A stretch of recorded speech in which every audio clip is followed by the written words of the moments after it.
আগামী ৩-৪ কার্যদিবসের মধ্যে গণভোট বিষয়ে আইন পাশের কথা জানিয়েছেন আইন উপদেষ্টা অধ্যাপক আসিফ নজরুল। বৃহস্পতিবার বিকেলে ফরেন সার্ভিস একাডেমিতে এক সংবাদ সম্মেলনে তিনি আরও জানান, শেখ হাসিনাকে ফেরাতে আন্তর্জাতিক আদালতে যাবে সরকার। উপদেষ্টা পরিষদের বৈঠকে সুপ্রিম কোর্ট সচিবালয় অধ্যাদেশ চূড়ান্ত অনুমোদনের কথাও জানান উপদেষ্টা। এ বিষয়ে আলোচনা করতে রাজধানীর তেজগাঁও থেকে আমাদের সঙ্গে যোগ দিচ্ছেন আন্তর্জাতিক অপরাধ ট্রাইব্যুনালের প্রসিকিউটর এম.এইচ. তামিম।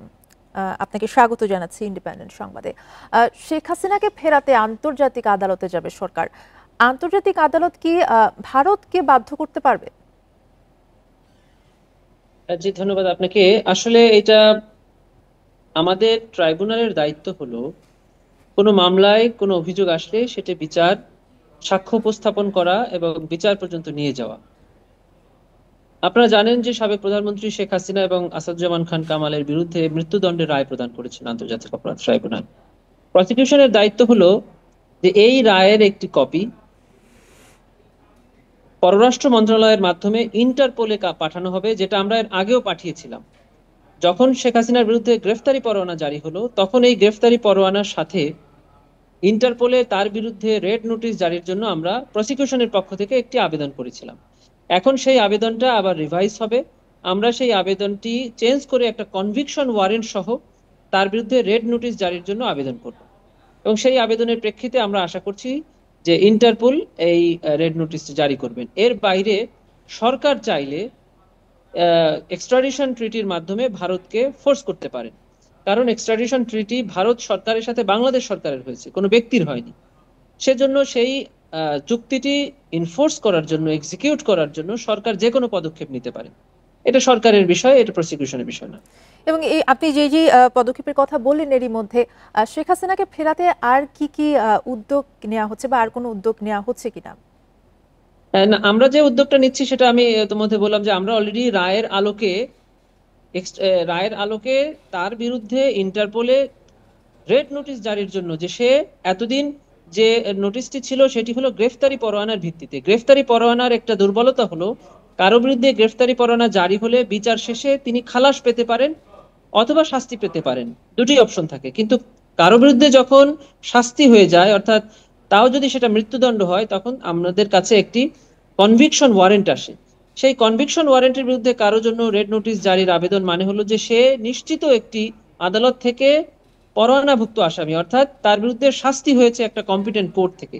তার বিরুদ্ধে রেড নোটিশ জারির ক্ষেত্রে কর্তৃপক্ষ অবশ্যই সাধারণ গ্রেফতারি পরোয়ানার চেয়ে আরো বেশি এমফাসিস দিবেন, আরো বেশি গুরুত্ব দিবেন। এছাড়াও যদি বলতে চাই যে সুপ্রিম কোর্ট সচিবালয় অধ্যাদেশ চূড়ান্ত হয়েছে, কি বলবেন এই বিষয়ে? জি, এটা আসলেই একটা যুগান্তকারী ব্যবস্থা, কারণ বাংলাদেশের সংবিধান 1972 সালের তৈরির পর থেকে এই ব্যবস্থাটি ছিল। 2007 সালে তৎকালীন তত্ত্বাবধায়ক সরকার এটার জন্য সবচেয়ে বড় উদ্যোগ নিলেন, জুডিশিয়ারিকে সেপারেট করলেন, আলাদা বিসিএস থেকে ওটাকে বিজেএস করে ফেললেন। কিন্তু অ্যাকচুয়ালি যে সচিবালয় তৈরি করে জাজেস অ্যাপয়েন্টমেন্ট থেকে শুরু করে জাজেস ট্রান্সফার, সকল বিচারিক কার্যক্রম আলাদা একটি সচিবালয় থেকে হওয়া, সেটি আইনজীবী হিসাবে এদেশের প্রত্যেকটি আইনজীবী এবং প্রত্যেকটি আইন বিচার প্রার্থী মানুষের প্রাণের দাবি। আমি আশা করছি যে বর্তমান সরকার যে কয়েকটি যুগান্তকারী পদক্ষেপ নিয়েছে, কাজ করেছে, এটি যদি করে যেতে পারেন তাহলে এটি হবে আইন অঙ্গনের জন্য একটি ঐতিহাসিক কার্যক্রম। যেমনটা আপনি বলছিলেন যে নিম্ন আদালতের বিচারকদের শৃঙ্খলা পদায়ন, ছুটি সহ সবকিছুই নিয়ন্ত্রণ করবে এই সচিবালয়। এর মধ্য দিয়ে কি নির্বাহী বিভাগের হস্তক্ষেপ কমবে? আমরা অবশ্যই মনে করি সেটা, এবং নির্বাহী বিভাগের হস্তক্ষেপের কারণেই কিন্তু এই বিগত সময়ে জুডিশিয়ারিকে ব্যবহার করে অনেক রাজনৈতিক রায় হয়েছে, রাজনৈতিক কর্মীদেরকে মিথ্যা মামলায় গ্রেফতার করা হয়েছে। এবং আমরা সবচেয়ে বড় যে জিনিসটা দেখেছি সেটা হলো তত্ত্বাবধায়ক সরকার বাতিলের মাধ্যমে আপিল বিভাগের যে রায়টি তৎকালীন চিফ জাস্টিস এবিএম খায়রুল হক সাহেব দিয়েছিলেন, এর মাধ্যমেই কিন্তু গণতন্ত্রহীনতার মধ্যে এই জাতি প্রবেশ করলো।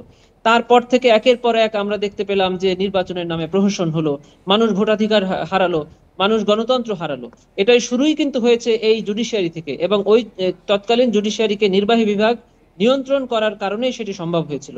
একজন সাবেক প্রধান বিচারপতি তার চাকরি থেকে রিটায়ারমেন্টের পরে গিয়ে রায় লিখে সেই রায়ের ভিত্তিতে দেশের গণতন্ত্র হরণ হলো, এরকম একটি ইতিহাস, এরকম একটি দৃশ্য আমরা দেখেছি। সেখানে আমরা অবশ্যই মনে করব যে নির্বাহী বিভাগ থেকে জুডিশিয়ারি যখন সেপারেট হয়ে যাবে তখন নির্বাহী বিভাগের হস্তক্ষেপ জুডিশিয়ারির উপরে অবশ্যই বন্ধ হবে। এম এইচ তামিম, আপনাকে অনেক ধন্যবাদ আমাদের সাথে যোগ দেওয়ার জন্য।